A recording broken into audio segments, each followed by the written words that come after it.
Now, continuing in chapter 31, Isaiah gives us this short command. Turn ye unto him from whom the children of Israel have deeply revolted. For in that day every man shall cast away his idols of silver and his idols of gold, which your own hands have made unto you for a sin.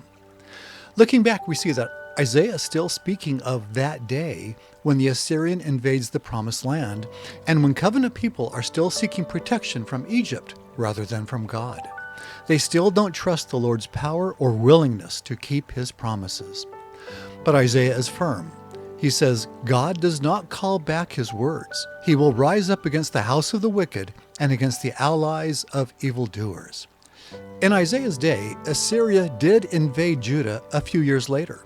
Many cities were sacked and many people were killed.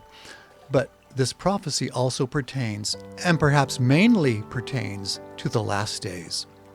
When Isaiah actually shows us the invasion taking place in chapters 36 and 37, he does so right after he had prophesied that the desert will blossom as the rose, and the righteous will witness the glory of the Lord.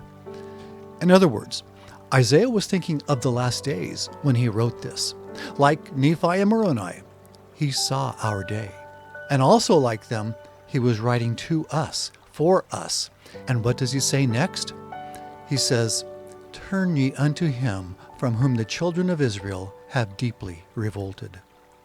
Yes, by that time, the 10 tribes, the children of Israel, had revolted against God and had then been invaded by the Assyrians and mostly destroyed.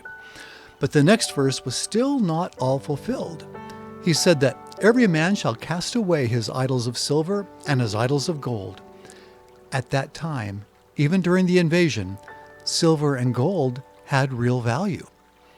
But in the very last days, we will literally throw away our gold and silver to the moles and to the bats. Why will we do this? Because gold and silver and all of our other prized possessions will have no value.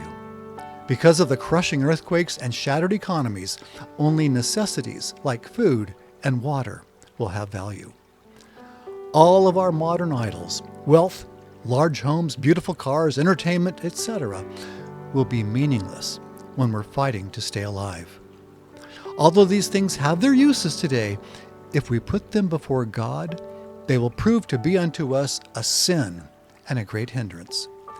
At a time soon in coming, the idols that we put between ourselves and Christ will not only distance ourselves from him, they will distance us from safety and salvation, both spiritual and temporal.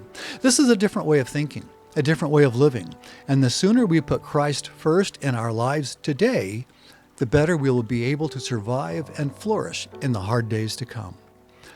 Remember the first line of this prophecy. Turn ye unto him. Place him first now. Bend the knee often. Serve in his holy house often. Bless his children in love and kindness often. As he says, we must strengthen the weak hands and confirm the feeble knees of our brothers and sisters. And then, as we'll see next time, when covenant people devote their whole souls to God and all their energies to doing his will, God will raise up an ensign, a man with power enough to defeat the Assyrian and even cause him to flee in terror.